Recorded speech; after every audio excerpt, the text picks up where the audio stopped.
Go ahead. Come on.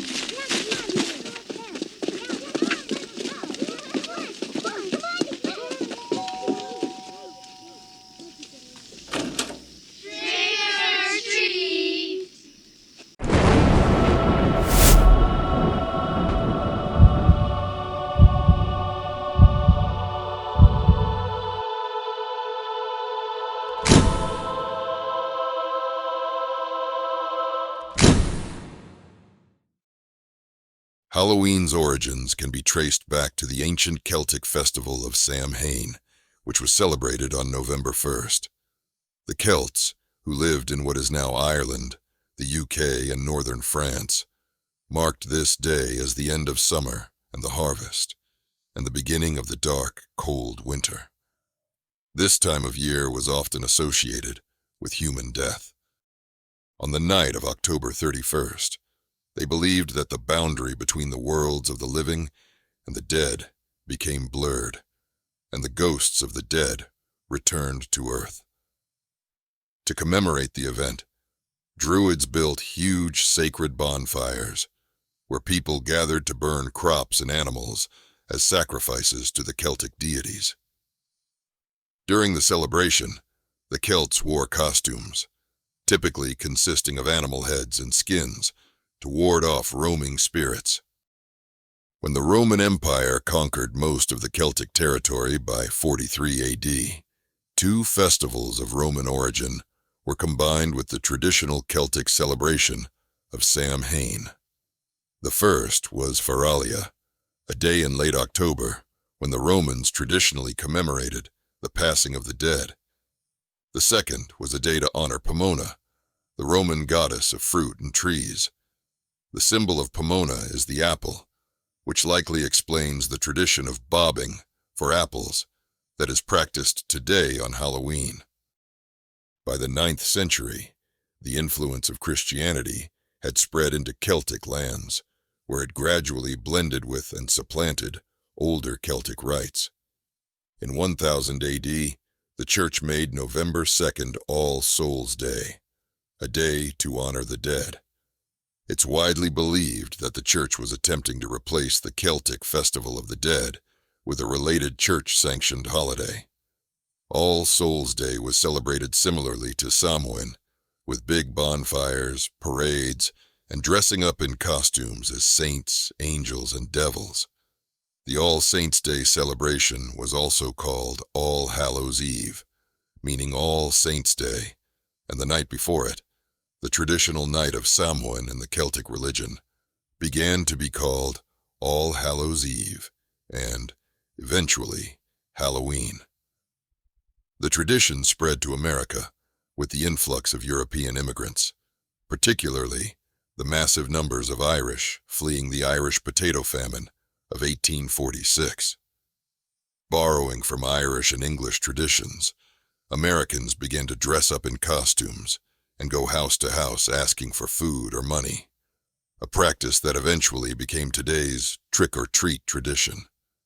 Young women believed that on Halloween, they could divine the name or appearance of their future husband by doing tricks with yarn, apple parings, or mirrors. In the late 1800s, there was a move in America to mold Halloween into a holiday more about community and neighborly get-togethers than about ghosts, pranks, and witchcraft. At the turn of the century, Halloween parties for both children and adults became the most common way to celebrate the day. Parties focused on games, foods of the season, and festive costumes.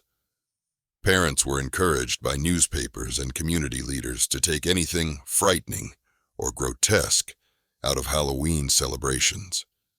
Because of these efforts, Halloween lost most of its superstitious and religious overtones by the beginning of the 20th century. The rise of horror films in the mid-20th century greatly influenced the Halloween mask industry. Characters like Frankenstein's monster, Dracula, and later, Michael Myers from Halloween became popular costume choices. He's on his way. You've got to believe me, officer. He is coming to Haddonfield. Because I know him. I'm his doctor. You must be ready for him. If you don't, it's your funeral. Michael Myers, who as a young boy murders his sister on Halloween night.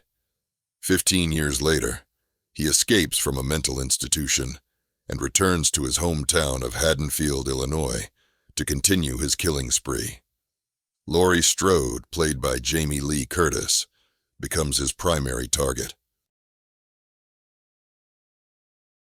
Halloween established many of the tropes of the slasher genre, such as the final girl, the last woman alive to confront the killer, the use of a masked killer, and the theme of teenagers being targeted. What's the boogeyman?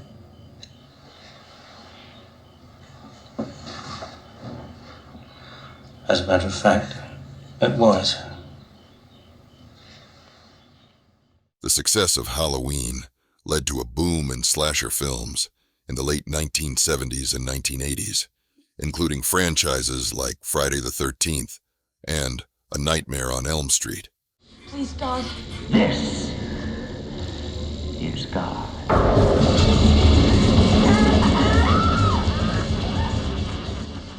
Over 4 decades after its release, Halloween remains a cornerstone of horror cinema and continues to influence both the genre and Halloween celebrations. The character of Michael Myers and the themes of the film are deeply ingrained in Halloween culture, symbolizing the fear and excitement associated with the holiday.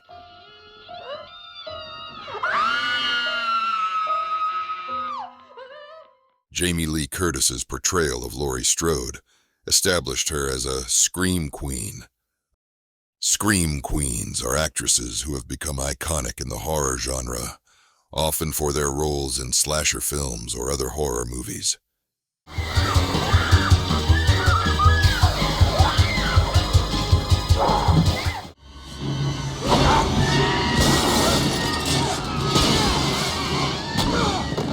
The slasher genre has since created a culture that has overtaken Hollywood themes, from an innocent holiday of trick-or-treating to a night of murder-fueled psychos and undead demons seeking revenge on the living. All of these movies packed theaters and added to the profitability of the Halloween costume industry. Masks began to reflect these characters, becoming more detailed and frightening. Advances in materials and manufacturing allowed for more realistic and terrifying masks. Influences from horror movies, urban legends, and popular culture continued to shape the market. Masks depicting zombies, evil clowns, and other horrific figures became common. Today, there is a wide range of Halloween masks, from humorous and whimsical to highly realistic and terrifying. The horror genre remains a significant influence, with detailed masks representing both classic monsters and contemporary horror icons. The trend towards scarier Halloween masks is closely tied to the evolving nature of Halloween itself, shifting from a community-focused event to a celebration that embraces the thrill of fear and the macabre, heavily influenced by popular culture and media. The future of Halloween will likely be a dynamic mix of innovation and tradition, with new technologies and cultural shifts continuously reshaping how people celebrate. But with the advent of crime increases in most major cities around the world, will the aspect of trick or treating door to door become spoken about as lore in the years to come?